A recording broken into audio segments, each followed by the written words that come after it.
कही रे लसा खानी सोट जाला थान के चढ़े दू ताला माई रे माई हतरो तो बाटे विदेश ई तो नया नया इल्म करे पेश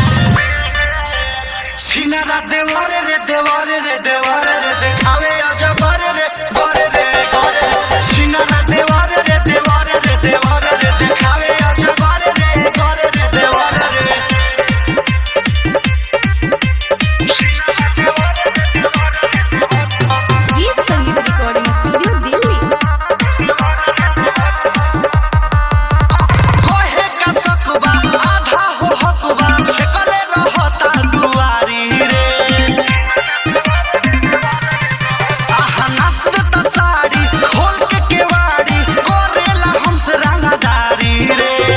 चाहे दूर ना हटल चाहे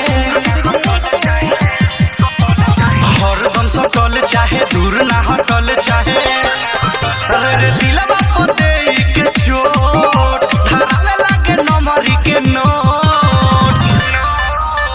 छिनारा देवारे रे देवारे रे देवारे रे देखावे अजगर रे गोरे रे गोरे छिनारा देवारे रे देवारे रे देवारे रे देखावे अजगर रे गोरे रे देवारे रे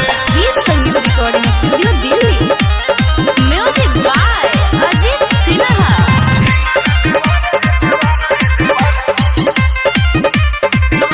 लागो तलाश कोही काया छपता निहर दिया चुना रे माई रे कहाँ जाई रे बाटे पप्पू नमूना तोवे झुन झुना दुख कइले बाटे दुगुना रे बुझो बात परदेसी रवि घरे आजा जल्दी अभी समझा कीजिए अजीत जी बुझो बात परदेसी रवि घरे आजा जल्दी अभी निर्मल जोगेश रहे रे दिले दिलवा पर खुशबू दिन ठेस छिनारा देवारे रे देवारे रे देवारे रे देखावे अजगर रे गोरे रे गोरे छिनारा देवारे रे देवारे रे देवारे रे देखावे अजगर रे गोरे रे देवारे रे लसा खानी सोट जाला थान के चढ़े दू ताला माई रे माई हतरो तो बाटे विदेश ई तो नया नया इल्म करे पेश छिनारा देवारे रे देवारे रे